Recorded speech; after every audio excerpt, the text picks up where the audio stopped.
facebook.com/Democracy Now!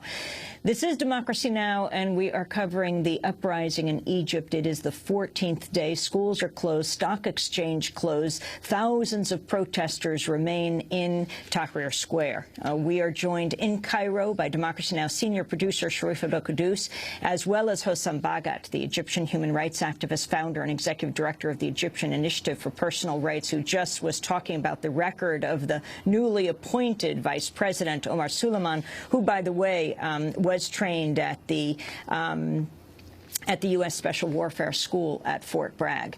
Sharif, why don't you continue the discussion? Well, Hossam, after President Mubarak gave this so-called concession speech last Tuesday, promised not to run again, what we saw was a crackdown, and a crackdown on Tahrir Square with the attack by the Baltagaya, which you were there on Wednesday. On Thursday, we saw a roundup of human rights lawyers, human rights activists. Talk about the reaction of the government after that point. Sure.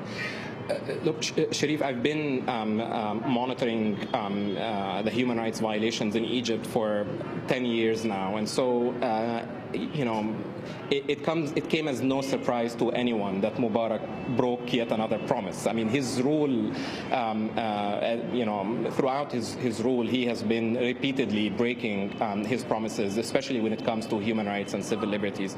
What did come as a shock to many Egyptians was, of course, the fact that this also extended to the vice president. Since he was appointed, of course, the violations did not stop in terms of people being arrested, in terms of the use of violence against protesters, and then suddenly the use of snipers even shooting and killing protesters as they stood in Tahrir Square, and later the harassment of foreign journalists and breaking into the offices of a human rights organization, arresting everyone, etc.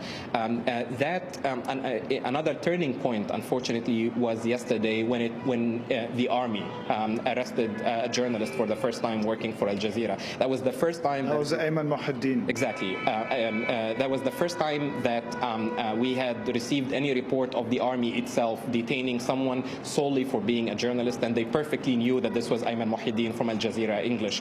A few days before, last Thursday, as you mentioned, it was the military police. So it was, again, army officers that raided the offices of the Hisham Mubarak Law Center, which has been providing legal aid to protesters, but also, of course, acting as a liaison office for all of us who have been volunteering for the Front to Defend Egypt protesters. Everyone inside was detained, including representatives from Amnesty International and Human Rights Watch, and then they were released 2 days later. So I'm, you know, it's of course these are. I mean, when I answered Amy's question about, you know, the record of Omar Suleiman and why the majority of not just the human rights community but also people who are advocating for change and advocating for reform see Omar Suleiman as Mubarak II, it is not just because of his, you know, long record or even more recent record, but it's also because he oversaw these violations, or at least he knew about them, and, you know, on perhaps a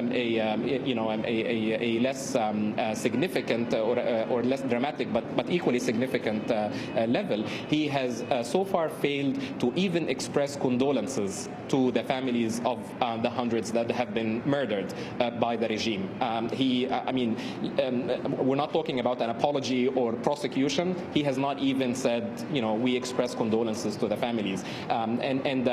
Again, that would be a very significant shift. But everything that we're hearing now reminds us of Mubarak, and that terrifies us. And perhaps that is the main reason why people in my organization and other organizations are saying, please don't hold presidential elections now, because only Suleiman is going to win in these presidential elections. We have to change the rules governing these elections. We have to open up the process so that people like El Baradei and Amr Musa and also representatives of these young people who planned and led this revolution can stand in the presidential elections. We need to make sure that the millions of Egyptians living abroad, at least 6 million, get to vote for the first time. Right now, they're not allowed to vote.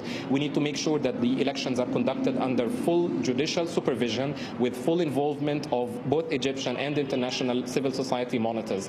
And we need to make sure that any elected president is only allowed to serve for no more than 2 terms. Before we can introduce these changes, an immediate resignation of Mubarak and presidential elections are going to be a disaster for at least a full presidential term of 6 years. In a move that suggests that Egypt might be in new political territory, the banned Muslim Brotherhood participated in the talks Sunday. For years, the Egyptian government has labeled the group a terrorist organization. While the Muslim Brotherhood didn't participate in the organizing of the first demonstrations in January 25th, the group is the largest and most well-organized opposition in Egypt. Speaking on Sunday after the talks, a spokesperson for the Muslim Brotherhood said they have no demands other than the demands of the people. أعلنا بوضوح أننا ليس لنا أجندة خاصة. We have declared clearly that we do not have a private agenda, and that since the regime implicated itself in shedding blood and killing people and trying to evade consequence, it does not have any choice but to respond to the call of the people for the president to step down, to annul the parliament, and to eliminate emergency laws and liberate the judiciary. كانت في بياناتنا كلها. اليوم عقد صباحا بعد أن أعلنا بالأمس. Today we held a meeting, after which we declared that we accepted the call to dialogue so that we can find out the intention of the regime, and if they are able to get the country out of the crisis they got the country into themselves. We do not have any other demands besides the demands of the people. That was Issam Aryan, spokesperson for the Muslim Brotherhood. Hossam, your response. Also, all of the criticism that you are talking about, also shared by the Brotherhood and others after these talks, saying that no agreement was arrived at, and they're saying they don't trust the Egyptian government. Right.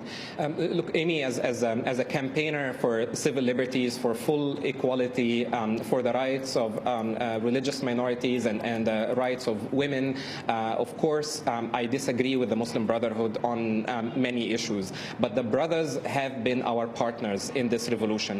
This has been a revolution by all Egyptians, for all Egyptians. And I mean, we all, you know, Amy, remember the last time we spoke, I called your show, we were about to witness what looked like it was going to be a massacre in Tahrir Square. It was on Thursday. There was a lineup of ambulance cars. They were evacuating the foreign journalists. They were raiding the offices of human rights groups. They were cutting the transmission of all cameras from Tahrir Square. There were all the signs that we were about to witness a Chinese-style massacre of everyone that dared to remain in the square after the brutal violence the day before. And in fact, we owe our lives now in a large part to the courage shown by many of the members of the Muslim Brothers that actually confronted the military tanks and you know, lost many of them, and many of the martyrs are actually members of the Muslim Brotherhood. But as Sharif said earlier, I mean, we are now seeing everyone come back to the square as well. I mean, it's the middle class, it's women, it's children, it's artists and directors and you know, filmmakers and actors, everyone, and the mood is very festive again, and we don't have a single report of the Muslim Brotherhood members you know, trying to impose any restrictions on any of the participants or you know, any inconvenience even anyone. And so and the fact that the protesters are back on the square now, and if you want, we're all feeling exuberant again in the square, is I think due to a large extent to the perseverance of thousands and thousands of members of the Muslim Brothers that actually protected literally this physical space for us over the weekend. We of course welcome the fact that the Muslim Brotherhood were included in this ongoing political process. I mean, they agree with us that a solution could only start with Mubarak stepping aside or stepping down, and this is, like I said, I mean, this there seems to be a you know, a unanimous agreement on this right now. But the fact that they were invited by the vice president, who is their worst enemy, of course, as we know from WikiLeaks, again, within the government, the fact that they were invited makes sure that not only they exercise the right in being part of the political process, participate in public life, express and organize themselves, but also it is another loss to the regime. Of course, we know primarily from U.S. media that they were included in this process in part under pressure from the United States, because they want to see them included in the process so that the risk of them taking over, which is a fear that is widespread in the West, is minimized. But nonetheless, it is very significant that they came out of these consultations, and not only Mr. Aryan, but Mr. Katatni, who is the former head of the parliamentary bloc, and other senior leaders actually said, we did not agree to anything that falls short of meeting the full demands of the protesters, starting with Mubarak stepping aside. There is not going to be a solution of this crisis without Mubarak's departure. Also, according to Omar Suleiman, the Muslim Brotherhood's youth wing boycotted the talks.